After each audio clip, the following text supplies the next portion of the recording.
Kita lanjutkan seri kita dalam buah roh yang diambil dari kitab Galatia pasal 5 ayat 22 dan 23. Kita menyadari bahwa ada 9 karakteristik yang digambarkan dalam Galatia 5 ayat 22 dan 23.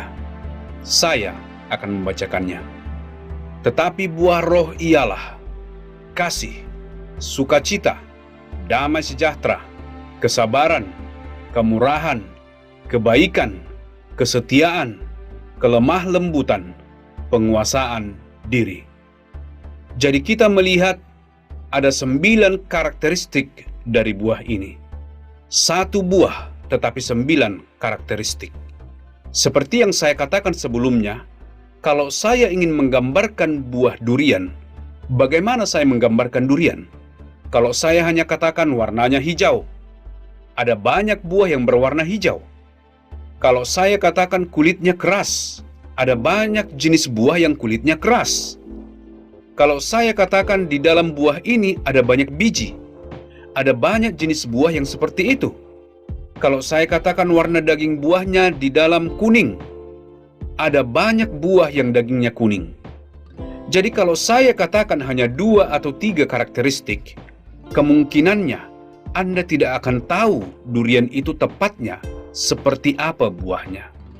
Tetapi kalau saya katakan durian itu kulitnya keras, yang kedua, ada durinya. Yang ketiga, ada banyak biji di dalamnya. Yang keempat, setiap bijinya dibungkus daging di sekelilingnya. Kalau saya katakan 4 karakteristik ini, pastinya Anda tidak akan bingung lagi membedakannya dengan mangga atau dengan jenis buah yang lain. Dan di sini kita melihat bahwa buah roh itu kita harus memiliki semua ke-9 karakteristik ini untuk menjadi buah roh yang sesungguhnya. Kemudian kita berkata, jadi saya harus memiliki semua yang 9 ini. Wah, tidak mudah ya untuk memiliki ke-9 ini. Tetapi saya ingin Anda tahu ini. Meskipun ada 9, yang pertama, yang nomor 1 adalah kasih. Dan sebagaimana saya ajarkan beberapa waktu yang lalu, kata kasih dalam bahasa Yunani, Alkitab Perjanjian Baru ditulis dalam bahasa Yunani, dalam bahasa aslinya bahasa Yunani, ada pengertian kata kasih yang berbeda-beda. Ada kasih untuk wanita cantik, ada kasih terhadap teman, ada kasih terhadap keluarga. Tetapi kasih yang dipergunakan dalam ayat ini adalah agape. Kasih agape adalah yang disebut dengan kasih tanpa syarat. Kasih yang berkorban. Apa artinya ini? Pada dasarnya, kasih agape adalah kasih Yesus Kristus di atas kayu salib. Yesus mengasihi kita, meskipun kita tidak mengasihi Dia. Tidak. Bahkan orang yang ada di sampingnya di kayu salib, yang pertama, mereka menertawakan Yesus. Jika engkau adalah anak Allah, turunlah. Kemudian salah seorang dari mereka berkata, Tuhan, ketika engkau masuk ke surga, ingatlah aku. Kemudian Yesus berkata, engkau akan ada bersama aku di Firdaus. Dia mengasihi orang ini.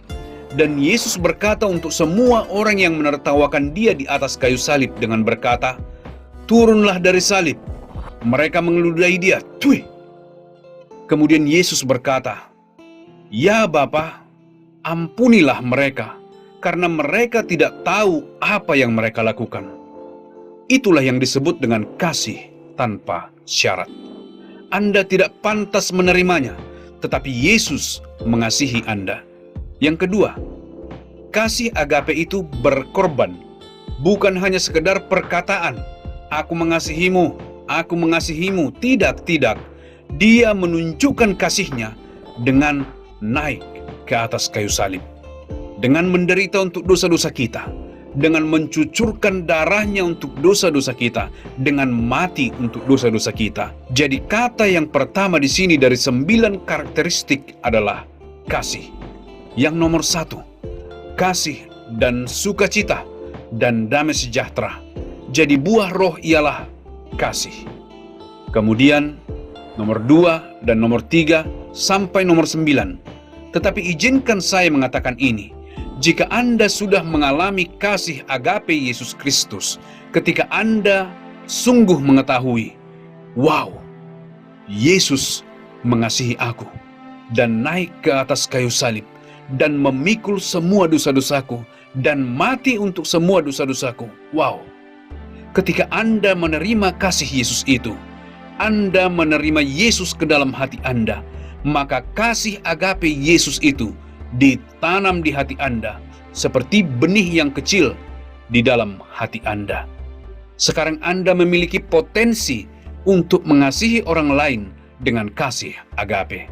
Dan ketika Anda memiliki potensi untuk mengasihi orang lain dengan kasih agape, tahukah Anda apa yang terjadi dengan Anda? Lihat yang lainnya.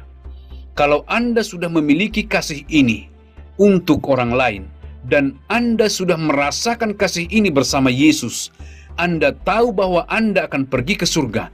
Anda tahu 100% bahwa Anda sudah selamat dan akan masuk ke surga. Apa yang akan Anda miliki? Mari kita lihat Galatia 5 ayat 22 dan 23. Ketika Anda sudah memiliki kasih, Anda akan memiliki sukacita. Saya punya sukacita karena saya akan masuk ke surga. Anda akan memiliki damai sejahtera. Saya tidak takut lagi terhadap kematian. Kalau saya meninggal, saya akan menghirup napas terakhir saya di bumi dan nafas selanjutnya. Haleluya, bersama dengan Yesus. Kalau Anda sudah memiliki sukacita, damai sejahtera, Anda tahu kalau Anda akan masuk ke surga, Anda akan sabar terhadap orang lain. Anda tidak akan terganggu, marah.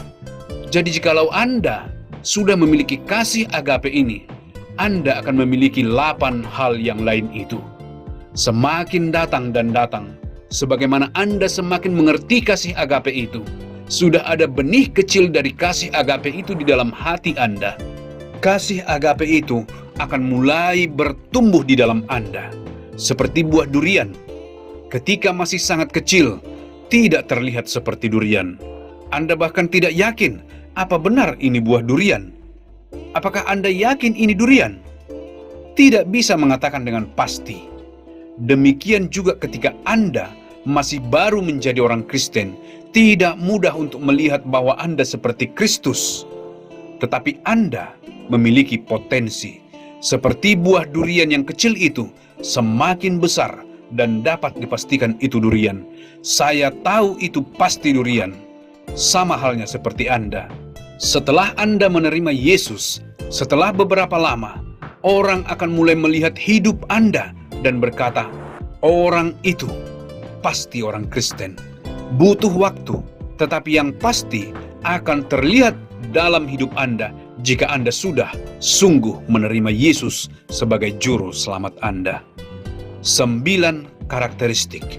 Anda mulai dengan kasih agape, maka yang lain akan mengikut. Tuhan memberkati.